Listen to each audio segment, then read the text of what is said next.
Pagtatalaga kay Aaron at sa mga anak niyang lalaki. Ikawalong kabanata.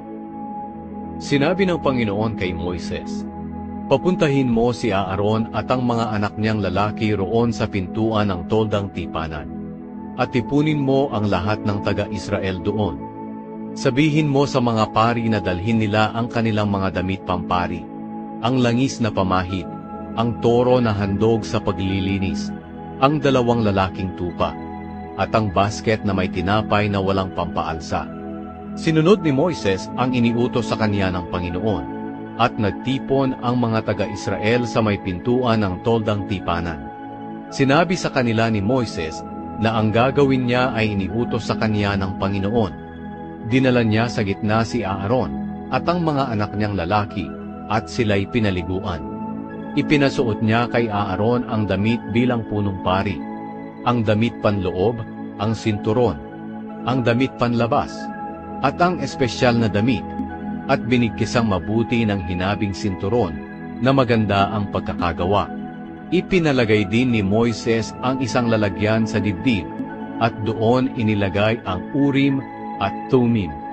At ipinasuot din niya ang turban sa ulo ni Aaron, at sa harap ng turban ay ikinabit ang gintong sagisag ng pagtatalaga kay Aaron para sa Panginoon. Ginawang lahat ito ni Moises ayon sa iniutos sa kanya ng Panginoon. Pagkatapos kinuha ni Moises ang langis, at winisikan ang tolda at ang lahat ng nasa loob, bilang pagtatalaga ng lahat ng ito para sa Panginoon. Winisikan din niya ng langis ang altar ng 7 beses, at ang lahat ng kagamitan na naroon, pati ang planggana at ang patungan nito. Ginawa ito para ihandog sa Panginoon. Pagkatapos, binuhusan niya ng langis ang ulo ni Aaron, bilang pagtatalaga sa kanya sa Panginoon. At pinalapit niya sa gitna ang mga anak na lalaki ni Aaron, at ipinasuot sa kanila ang kasuotan nila na pampari, at nilagyan ng sinturon. Ipinasuot din sa kanila ang kanilang mga turban. Ginawa ito ni Moises ayon sa iniutos sa kanya ng Panginoon. Pagkatapos nito'y ipinakuha ni Moises ang baka na handog sa paglilinis, at ipinatong ni Aaron at ng mga anak niya ang mga kamay nila sa ulo ng baka. Pagkatapos, pinatay ni Moises ang baka, at kumuha siya ng dugo. Inilubog niya ang kanyang daliri sa dugo, at pinahiran niya ang parang sungay sa mga sulok ng altar para luminis ito. At ang natirang dugo ay ibinuhos niya sa ilalim ng altar. Sa ganitong paraan niya itinalaga ang altar para sa Panginoon, upang maging karapat-dapat na lugar na pinaghahandugan ng mga pantubos sa kasalanan. Kinuha rin ni Moises ang lahat ng taba ng lamang loob ng baka, ang maliit na bahagi ng atay, ang mga bato pati ang taba nito, at sinunog niya ang lahat ng ito roon sa altar. Ang mga natirang bahagi ng baka, katulad ng laman, balat at lamang loob, ay sinunog niya sa labas ng kampo. Ginawa ito ni Moises ayon sa iniutos ng Panginoon. Pagkatapos, ipinakuha ni Moises ang lalaking tupa bilang handog na sinusunog.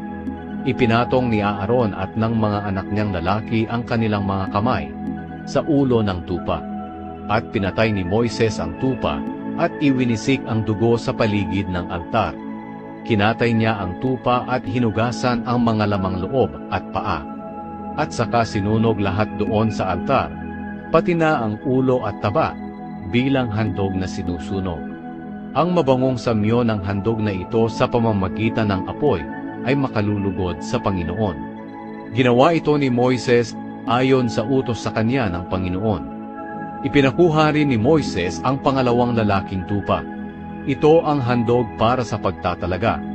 Ipinatong ni Aaron at ng mga anak niyang lalaki ang mga kamay nila sa ulo ng tupa, at pinatay ni Moises ang tupa. Kumuha siya ng dugo nito, at ipinahid sa ibabang bahagi ng kanang tainga ni Aaron, at sa kanang hinlalaki ng kamay at paa niya.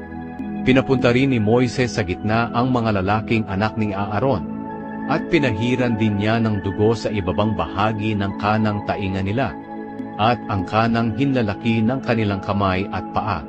Pagkatapos iwinisik niya ang natirang dugo sa palibot ng altar. Kinuha rin niya ang mga taba, ang matabang buntot, ang lahat ng taba sa lamang loob, ang maliit na bahagi ng atay, ang mga bato pati ang taba nito, at ang kanang hita. Pagkatapos kumuha rin si Moises ng tinapay mula sa basket na inihandog sa Panginoon, isang makapal na tinapay na walang pampaalsa, isang tinapay na may halong langis, at isang tinapay na manipis. Pinahawakan niya ang lahat ng ito kay Aaron at sa mga anak nito, pati na ang lahat ng taba at ang kanang hita ng tupa. At itinaas nila ito sa Panginoon bilang handog na itinataas.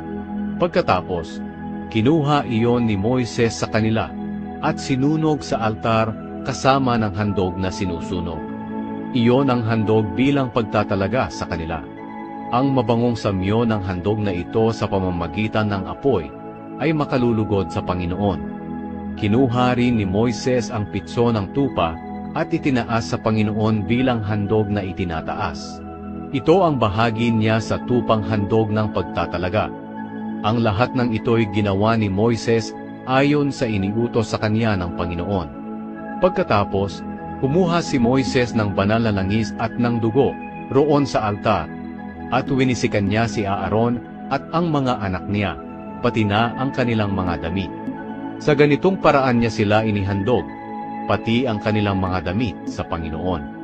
At sinabi ni Moises kay Aaron at sa mga anak niyang lalaki, "Lutuin ninyo ang karne malapit sa pintuan ng toldang tipanan, at ayon sa iniutos ko sa inyo, kainin ninyo ito, kasama ang mga tinapay na nasa basket, na handog para sa pagtatalaga. Ang matitirang karne at tinapay ay susunugin ninyo. Huwag kayong aalis dito sa loob ng 7 araw, hanggat hindi natatapos ang pagtatalaga sa inyo. Ang Panginoon ang nag-utos sa atin na gawin natin ang ating ginagawa ngayon para matubos kayo sa inyong mga kasalanan. Kinakailangang manatili kayo rito araw at gabi sa loob ng 7 araw. At gawin ninyo ang ipinapagawa sa inyo ng Panginoon para hindi kayo mamatay.